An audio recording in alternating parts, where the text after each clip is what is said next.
Bonjour à toutes, bienvenue sur L'Homme Expliqué, je m'appelle Yann Piette et sur ma chaîne, j'analyse le comportement des hommes dans les relations amoureuses. Dans cette vidéo, il est question de niveau d'intérêt, comment lire le niveau d'intérêt d'un mec. Alors je dis niveau d'intérêt et non pas amour parce qu'on ne tombe pas amoureux comme ça, du jour au lendemain.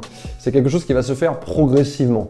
De même que pour vous, quand vous rencontrez un garçon, eh bien, petit à petit, vous vous attachez à lui, vous avez une connexion avec lui, et au bout d'un moment, vous voyez, il y a une augmentation, on se dit, voilà, je suis amoureuse de ce mec. Et il faut savoir une chose d'ailleurs, c'est que si l'intérêt monte dans un sens, il faut aussi faire un travail pour le maintenir puisqu'il peut prendre la direction inverse. Donc où est-ce que j'en suis avec ce mec que je viens de rencontrer? Je commence à le fréquenter, j'ai des rendez-vous avec lui. Comment savoir s'il est intéressé?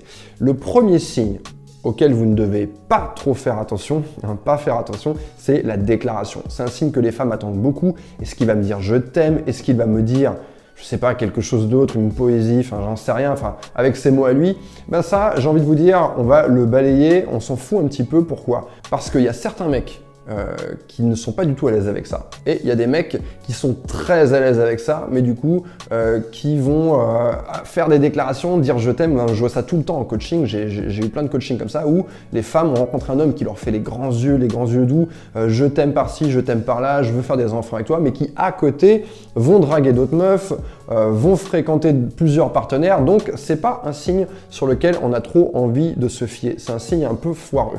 Donc, deuxième conseil de cette vidéo, le véritable signe que vous devez observer, c'est est-ce qu'il a envie de passer plus de temps avec vous? Ou alors, est-ce que ça plafonne? Ou alors, est-ce que ça régresse? C'est simple, observez la fréquence de vos rendez-vous, est-ce que ça augmente? Si au début vous voyez une fois par semaine, est-ce qu'on passe à 2? Puis est-ce qu'on passe à 3?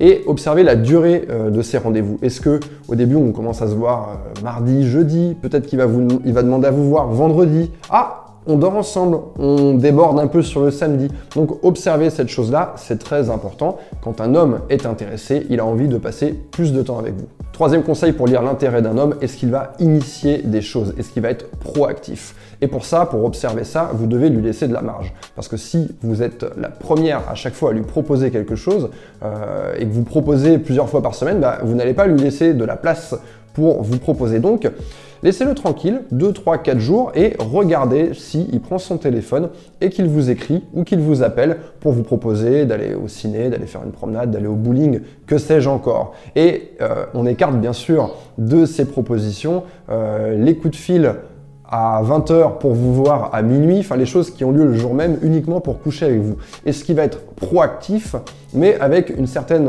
forme d'anticipation et une certaine créativité. Bref, en gros, est-ce qu'il va se décarcasser un petit peu dans ses propositions de rendez-vous. Quatrième conseil, est-ce que vous faites partie de ses priorités?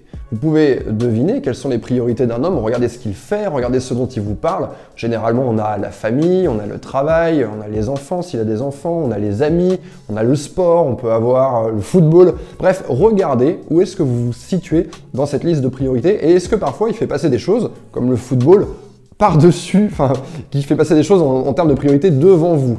C'est un truc intéressant. Normalement, vous devez monter dans la liste des priorités au fur et à mesure du temps pour un garçon. Et comment ça se passe? Eh bien, par exemple, un garçon qui a beaucoup de travail, c'est pas pour autant que vous ne faites pas partie de ses priorités. Justement, un homme qui a un emploi du temps très serré, puisque vous faites partie de ses priorités, il va anticiper vos rendez-vous. S'il veut vous voir samedi, il va vous appeler, je sais pas, dimanche ou lundi. Il va prévoir les choses à l'avance parce qu'il a à cœur de passer ce moment avec vous. Vous faites partie de ses priorités, donc il anticipe.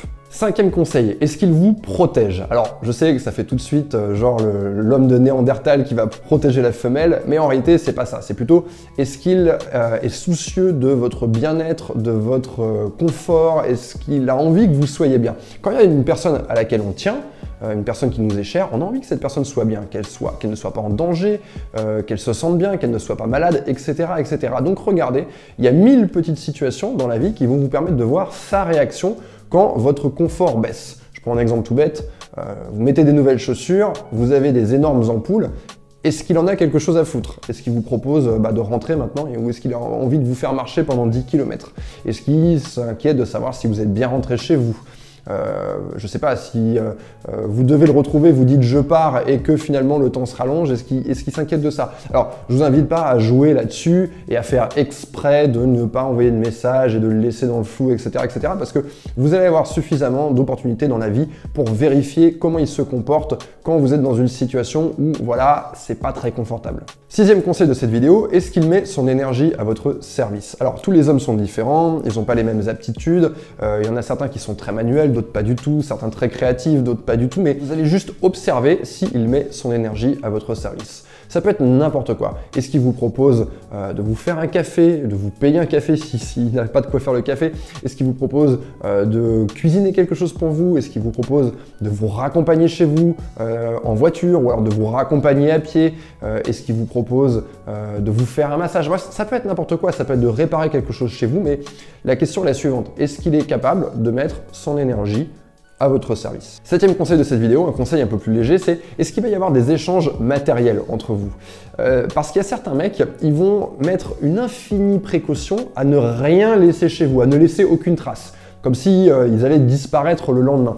Ça, c'est un signe intéressant. Un mec qui se comporte comme ça, qui veut surtout pas vous devoir quelque chose, qui veut surtout pas que vous laissiez quelque chose chez lui, c'est que dans sa tête, ça le fait stresser. Il se dit ouais, peut-être que moi j'ai envie qu'on arrête dans pas très longtemps, donc j'ai pas envie qu'il y ait ce genre d'échange entre nous.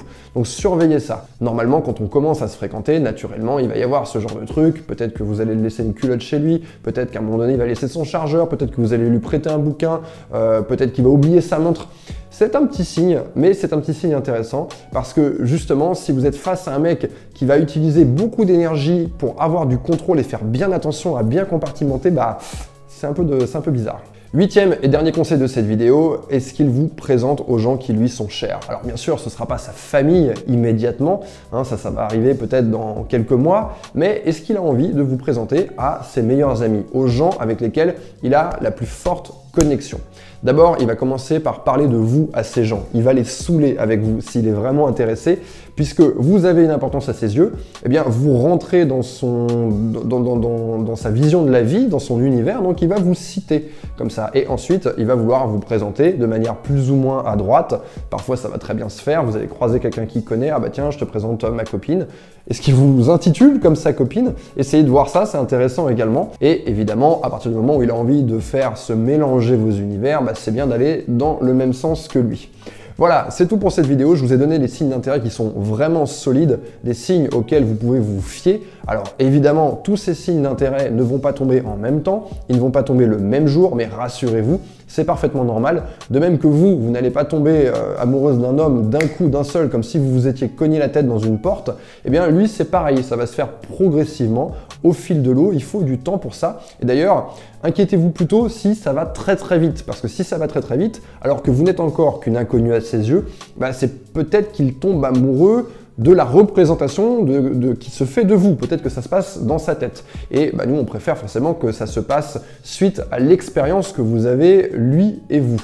Voilà, j'espère que vous avez apprécié cette vidéo. Si elle vous a aidé à y voir plus clair dans les rencontres que vous êtes en train de faire, balancez-moi un pouce vers le haut. Vous pouvez aussi vous abonner à ma chaîne. Et si vous aimez mes conseils, je vous invite à vous rendre dans une librairie, sur Amazon, enfin bref, n'importe où on vend des livres et à chercher mon livre qui s'appelle « Comment mettre un homme dans votre poche ». Vous allez retrouver ces conseils, mais beaucoup plus détaillés et bien sûr, plein d'autres conseils pour les rencontres, le début de relation, comment faire pour qu'un homme s'engage et surtout, comment entretenir sa relation pour continuer à la faire progresser. Voilà, je vous dis à très bientôt.